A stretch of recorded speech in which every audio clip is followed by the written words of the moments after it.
Celebrating 47 years on the air, award-winning Farmweek is a production of Mississippi State University Extension. Today on Farm Week, trade policy in the news and Mississippi on the other side of the planet to get a leg up.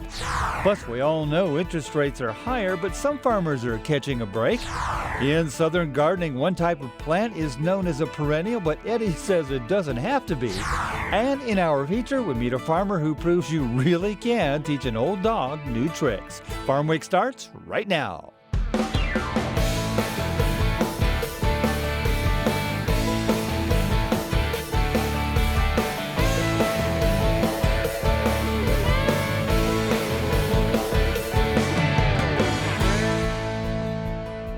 Hello everyone, I'm Zach Ashmore. And I'm Mike Russell. Once again, thanks for joining us here on Farm Week. Trade policy in the news and Mississippi in the picture. More on that shortly. First, as the president looks to expand markets, the U.S. Trade Representative called in to answer a few questions for the Senate Finance Committee. Peter Tubbs has more.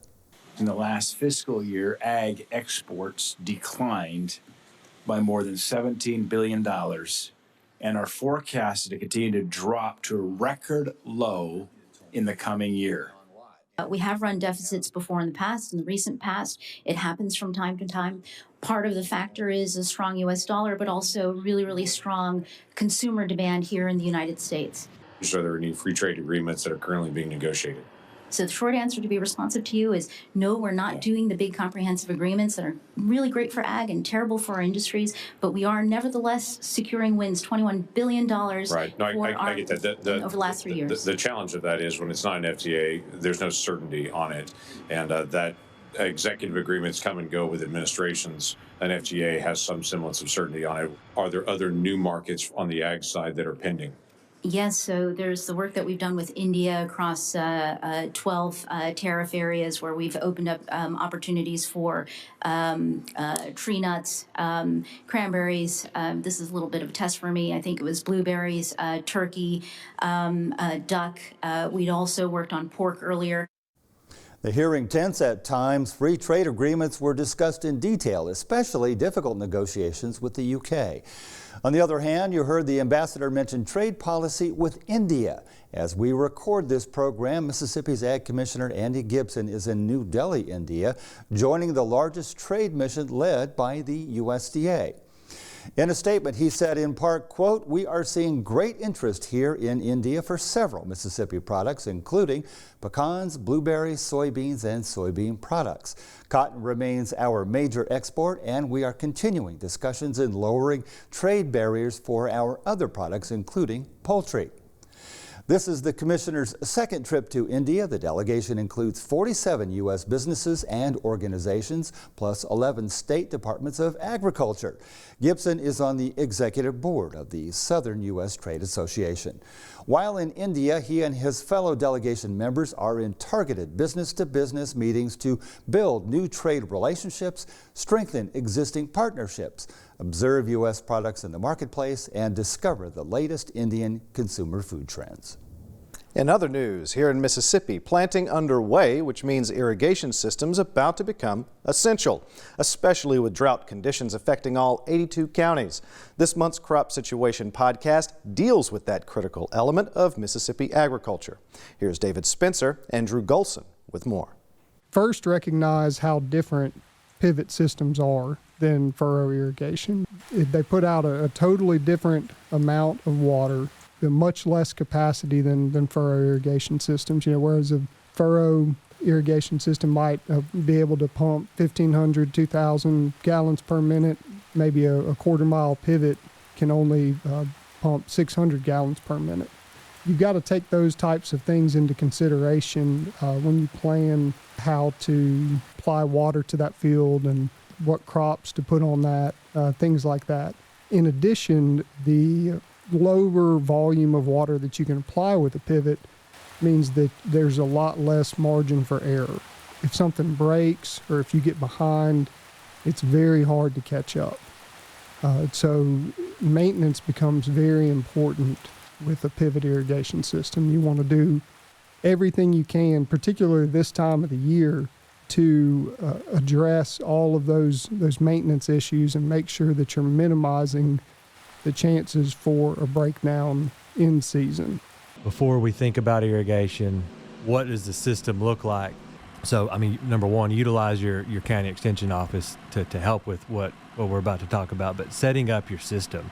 And that's from a plan. I mean, we talk about computerized hole selection as being one of the biggest tools to increase our uniformity and help with conservation practices, but also it really helps with looking at what your plan looks like.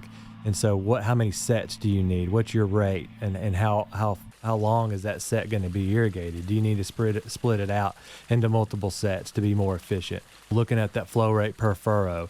Now's the time to tweak all those, not only just setting up computerized hole selection on a field, but looking at what worked last year and what didn't work and tweaking those different irrigation sets, but whether that's based off timing or whether that's based off of breaking up into different sets. And so collecting accurate flow rates is really drives that part of it. What is the accurate flow rate? And then looking at and bringing that into pipe planner program so that you can get your system and your whole setup. For the entire 28-minute podcast, visit Mississippi State University Extension online and search for the Crop Situation Podcast. Also in other news, blaming budget pressures, as you may know, the USDA's NASS, National Agricultural Statistics Service, has canceled several of its July surveys, including its cattle report and crop and livestock estimates. The USDA says, quote, the decision to discontinue these surveys and reports was not made lightly, but was necessary, given appropriated budget levels. Needless to say, the cancellation raised plenty of eyebrows across the ag spectrum. The American Farm Bureau wrote a letter to the USDA expressing its disappointment in the cancellations and urging reinstatement. The letter said in part, quote, perhaps the most glaring loss of all is the July cattle report.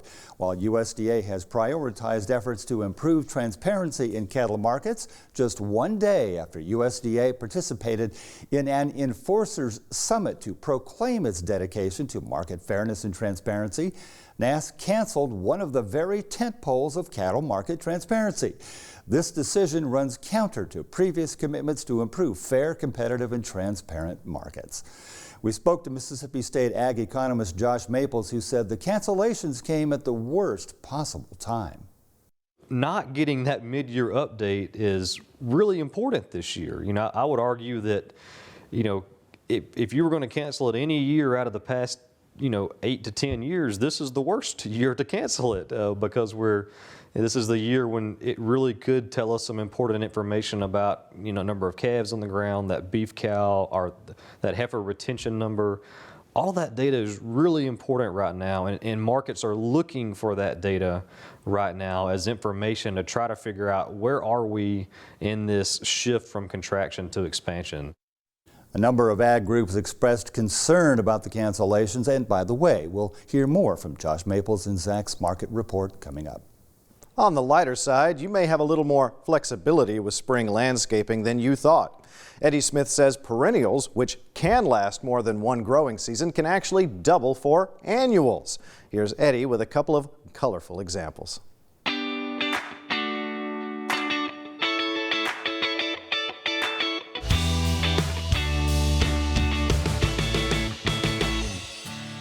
There are many perennial plants that grow throughout Mississippi that may act as annuals in central and northern parts of the state.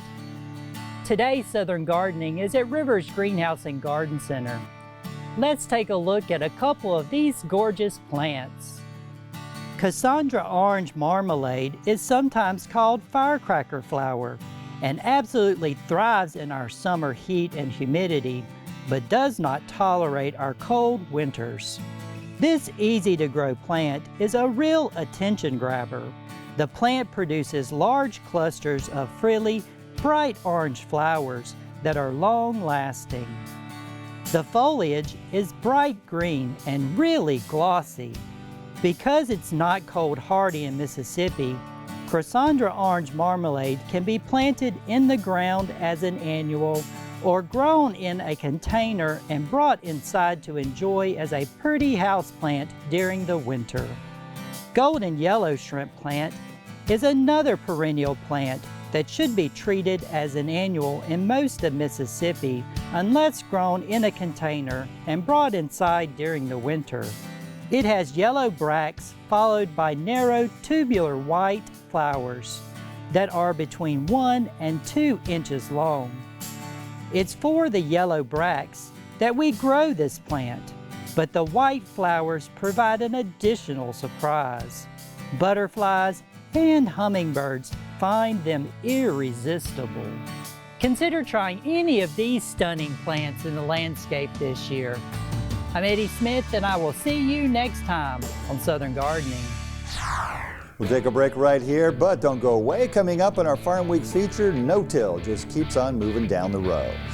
50 years ago, it was a lot less common to plow farmland before planting. Now, 2/3 of the country's farmers get a lot more value out of leaving cropland undisturbed before they put a new crop in the ground.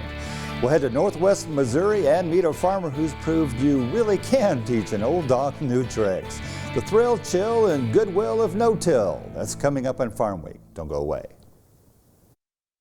Here's this week's Farm Week calendar. First, a field day at the Beaumont Horticultural Unit, Thursday, June 6, 8 to noon, 478 Mississippi Highway 15 North. Registration and breakfast begin at 7:30 that morning, and the program covers vegetable variety trials, disease control, organic production, floral design, wine production, small fruits, and sanitation. For more information, email Christine Coker at this address. Next, the always popular Culinary Arts Kids Camp, June 17th through 21st for rising 4th through 6th graders, and June 24th through 28th for rising 7th through 12th graders. This camp's goal is to introduce kids to new and exciting food experiences through hands-on training with a focus on fruits and vegetables. Kids will learn cooking skills, how to read recipes, and better understand food safety. Camp cost is $300 per child, lunch and snacks provided.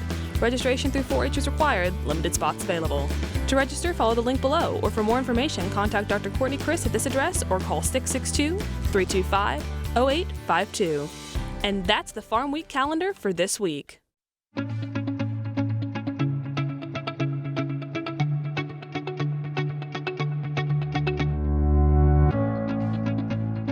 I believe in people and their hopes, their aspirations, and their faith. I believe in my own work and in the opportunity I have to make my life useful to humanity. I believe that education is a lifelong process, and the greatest university is the home.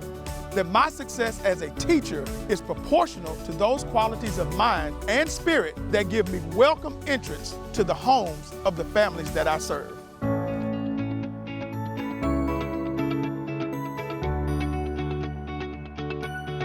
Because I believe these things, I am an extension professional.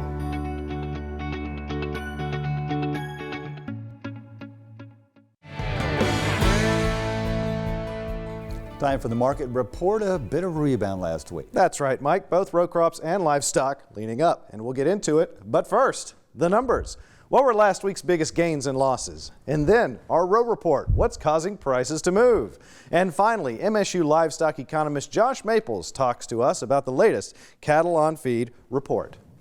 So, markets closed last Friday, mostly split, but both row crops and livestock trending back up. Let's take a look.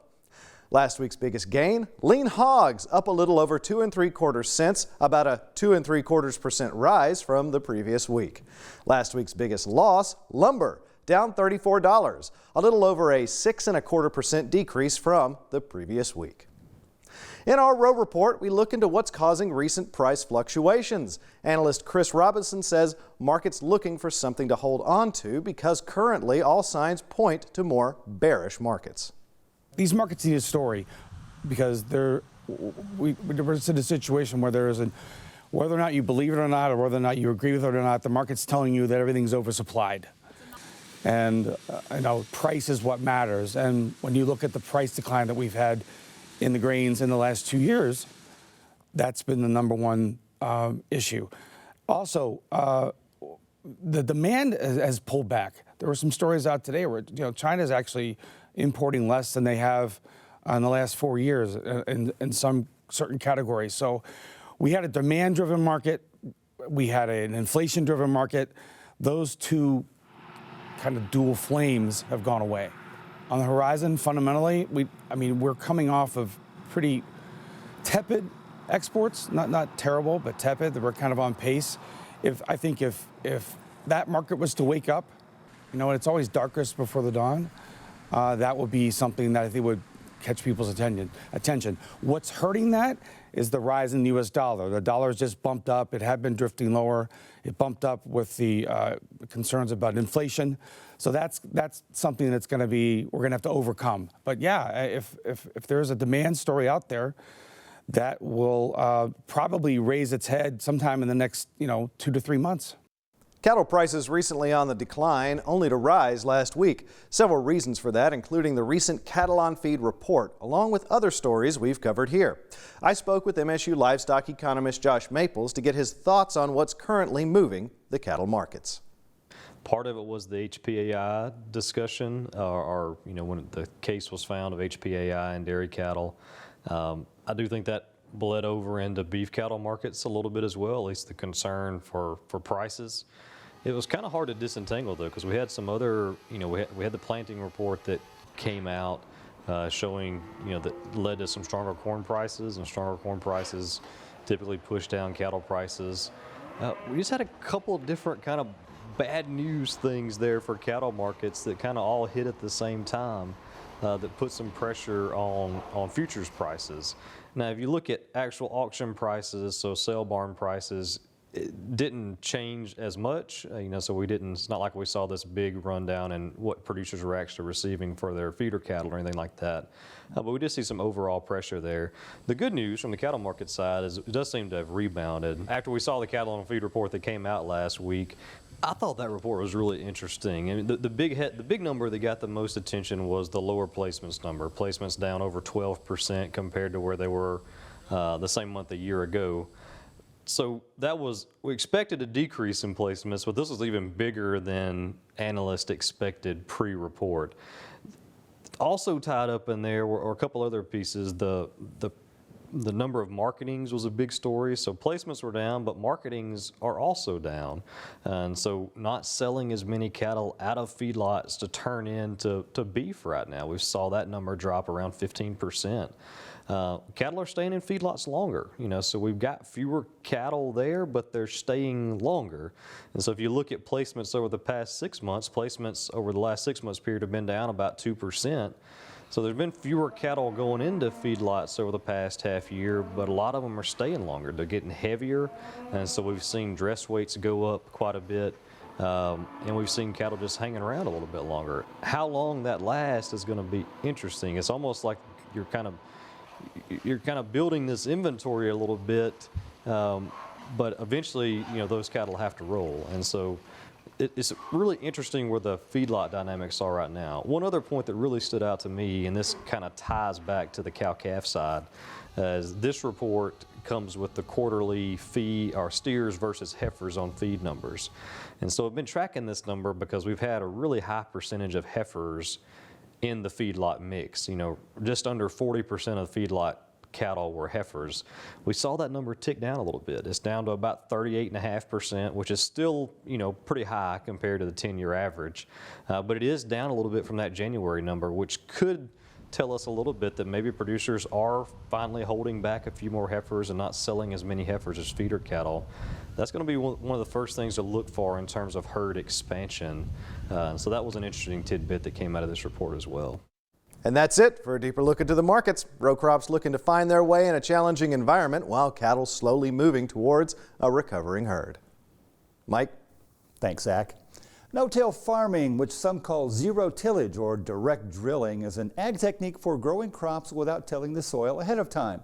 The USDA says the potential benefits of it are well documented, from improving soil health to reducing annual fuel and labor investments. But it wasn't always that way. Colleen Bradford-Krantz has more. I have very little erosion. Northwest Missouri farmer John Hickman remembers motorists slowing down to stare as they passed his first no-till field in 1983. The practice of leaving crop ground undisturbed until planting was uncommon enough that a lot of rubbernecking took place. I started on a road where everybody could see me. That was a mistake. In that drill, I had a lot of trouble. I had to stop and clean it out, and everybody going by looking. They thought I was nuts, I know that, but I lived through it. I guess I'd say that. After correcting the seed planting depth on the drill he had borrowed from the local Andrew County Soil and Water Conservation District, Hickman began to see the value of saving time and fuel with fewer trips across his fields. He soon bought his own no-till planting equipment. Took a while to get used to it. I found out if you no-till this ground for a couple of years, that ground gets solid. Your combine won't make hardly any tracks. You don't have to worry about getting stuck. Main thing, I could farm more with less equipment and less time. I didn't have to have a whole lot of help. He ultimately converted all 1,200 acres of his corn and soybeans to no-till. While neighbors had to clean out their terraces after heavy rains filled them with runoff topsoil, Hickman, now retired, no longer needed to do so. Well, when I was a child, we used to always, in the fall of the year, plow everything. It was fun because, you know, I still like to, even at my age today, I still like to turn that black dirt over and see that black dirt, and everybody does. It looked good until I probably got 45 years old. Then I figured out I've got to do something different because it's taking too much time for as much ground as I was farming. Jump ahead 40 years, and 74% of north central and Midwest cropland acres are either no-till or reduced till. Now Hickman finds himself doing the rubbernecking when he sees someone tilling a field. I say, what are they doing that for? Why would they till that ground, steep ground? Why would they do that? Nationwide, surveys conducted by the Natural Resources Conservation Service indicate that as of 2016, 1/3 of the nation's cultivated cropland, or 103 million acres, was farmed as continuous no-till, up from 20% a decade earlier. Another third was reduced tillage, with the last third being tilled conventionally. The East Central states and Northern Plains states have the highest adoption rates of continuous no-till, at 65% and 48% respectively. In Andrew County, for sure, we're probably 2/3 of it is no-till farmed, as opposed to reduced tillage or conventional tillage. With the new technology, with the planters and the herbicides, chemicals, and the genetics of the seed, and then the price of fuel, especially the price of fuel this year. Anytime they can reduce trips, they're going to put more money in the bank at the end of the year. Ted Youth was an Andrew County soil and water conservation agronomist who helped convince Hickman and other early adopters to try no-till. You had 30% of the people were innovative, and we were trying to find new and better ways to make a living. Then if you got those people on board and going, then you had the other third that were followers that would follow those innovators and proceed ahead. Then you had the ones that they weren't going to change no matter what. Andrew County, along the Missouri River and prone to having more wind-blown lush soils, had serious erosion issues in the early 1980s. Much of the hilly ground has long since been terraced, but the high adoption rate of no-till farming was also seen as a key in reducing erosion. Some fields were losing 30 to 40 tons of soil per acre per year. Generally, you could afford to lose 5 tons of soil per acre per year. In Andrew County, most of it is 10 or less right now, and a high percentage of it is probably under 5 ton, especially with the cover crops these days.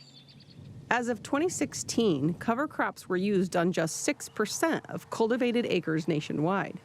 The 19 million acres with cover crops still represents an increase from a decade earlier, when it had stood at just over 2 million acres. In southwest Michigan, brothers Jake and Ryan Droz say their family operation, Droz Family Grain, has shifted some of their 7,200 acres to reduced or no-till, but not the majority due to their area's climate and soils. I'd say 80% of our ground is tilled, and probably 20% is reduced till or no-till. Our reason for that is we only live about 20 minutes from Lake Michigan, and the problem there is the lake effect snow. Our ground doesn't freeze in the winter like most places in the United States, and so our ground it's real gets real muddy. If we tried to plant no-till here, we'd break all of our equipment. It's just, there's just too many. I mean, we'll get ruts that are, that deep to that deep. The farm sits on a flat region of the state, so they have lower risk of erosion than hillier areas. Along with traditional fertilizers, Droz Family Grain also uses microbe and compost mixtures on their fields to maintain soil quality. We're trying everything we can to adapt to no-till as much as we can, because the less money we can spend on stuff, the better. We don't want to harm the soil because that's the fruit of our labor. I think the Corn Belt is pushing really strong for no-till, that's a good thing. We should be. No-till, more farmers taking that approach, we'll see. Well, next week, another success story in the Mississippi Delta, Farm Week Encore. In a part of the Delta long considered a food desert, a town that played a prominent role in civil rights history. A grocery store comes to Marks, Mississippi. It was a long-awaited follow-up to our news coverage of a grand opening that put smiles on the faces of everyone involved. And it showcases yet again just how extension matters. All that and a lot more next time on Farm Week. Remember, if you missed a story, look for past episodes of Farm Week on our website at farmweek.tv. And don't forget to follow us on Facebook and YouTube. See you next week. Thanks for watching.